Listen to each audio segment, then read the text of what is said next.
होली की आत्मा। बचपन से शहर में रहने वाला मनोज इस साल होली की छुट्टियों में अपने गांव दुर्गापुर वापस आता है, जहां उसे देख पूरा गांव खुशी से झूम उठता है। जब गया था तब इतना सा था और अब देखो कितना बड़ा हो गया है। हाँ सरपंच जी, जब मैं गया था तब आप भी बहुत जवान थे और अब देखो कितने बूढ़े हो गए हैं आप। चलो चलो बढ़िया है। बच्चा घर वापस आ गया। इसी खुशी में आज रात पार्टी होगी। क्या बात है, गांव में भी पार्टियां होने लगी। वैसे अगर पार्टी की बात है तो आज क्यों सीधा होली पार्टी करते हैं। होली पार्टी की बात सुन चहल पहल में अचानक सन्नाटा छा जाता है, जिसे देख मनोज को कुछ अजीब लगता है, लेकिन तभी सरपंच बात पलट देता है। अब बहुत देर हो गई, चलो सब अपने घर चलो, पार्टी के बारे में कल सोचेंगे।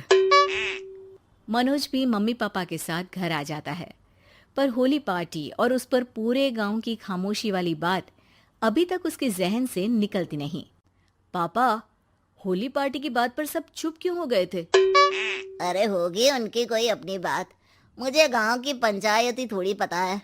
थक गया हूँ, चलो सो जाते हैं, कल बात करते हैं। पापा की बात मानते हुए मनोज भी सोने चला जाता है।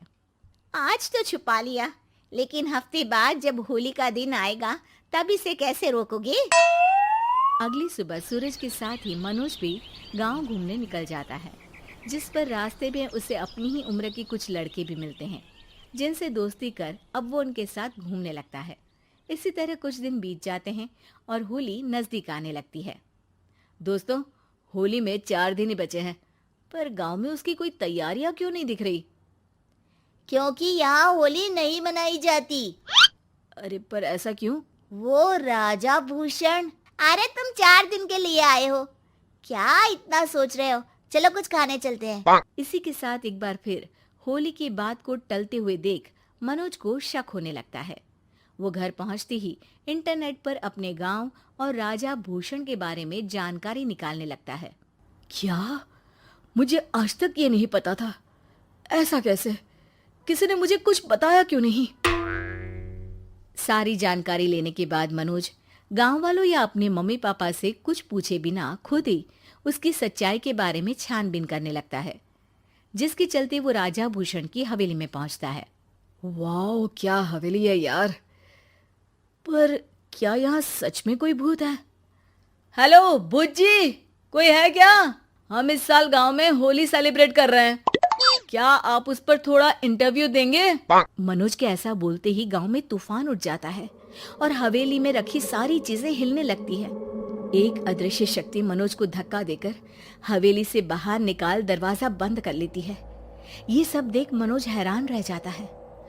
क्या अभी मुझे हवा ने धक्का देकर बाहर निकाल दिया?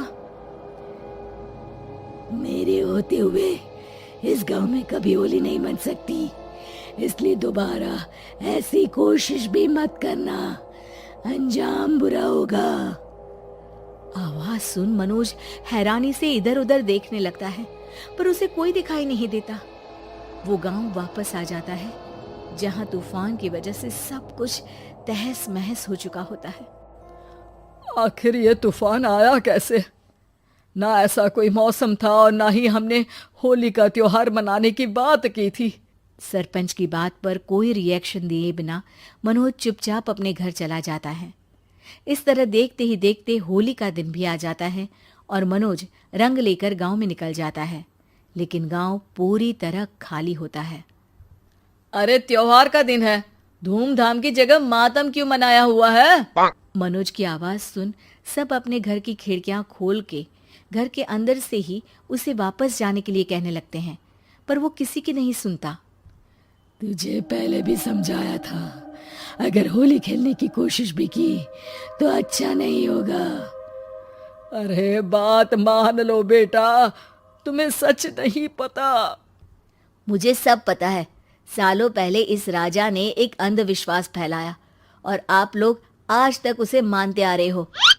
अरे बेटा, जब तुम पैदा भी नहीं हुए थे उससे भी बहुत पहले से इस गांव पर होली का श्राप है। अगर गांव में होली का त्योहार मनाया जाता है तो प्रलय आना पक्की बात होती है। राजा भूषण इस सब में नहीं मानते थे और त्योहार मनाने लगे, जिसके चलते होली वाले ही दिन पहले उनके बेटे की और फिर उनकी मृत्यु हो गई। तभी से गांव की रक्षा के लिए उनकी आत्मा उस हवेली में रह रही है। सबकी बातें सुन मनोज उलझन में पड़ जाता है। सोचना भी मत मनोज, अगर तुमने इस परंपरा को तोड़ने की कोशिश भी की तो उसका परिणाम इस गांव और गांव के लोगों के लिए अच्छा नहीं होगा। मुझे भी यकीन नहीं हो रहा कि आप लोग एक बेतुकी बात को मानकर सालों से रंगों के त्योहार को मातम की तरह मनाते आ रहे हो। मनोज किसी की कोई बात ना मानते हुए पूरे गांव में रंग बिखेर देता है, जिसके तुरंत बाद वहां तूफान के साथ बिजलियां गरजने लगती है। अचानक मौसम में ऐसा बदलाव देख जहां मनोज कंफ्यूजन में आ जाता है, वहीं गांव वाले डर से सहम जाते हैं।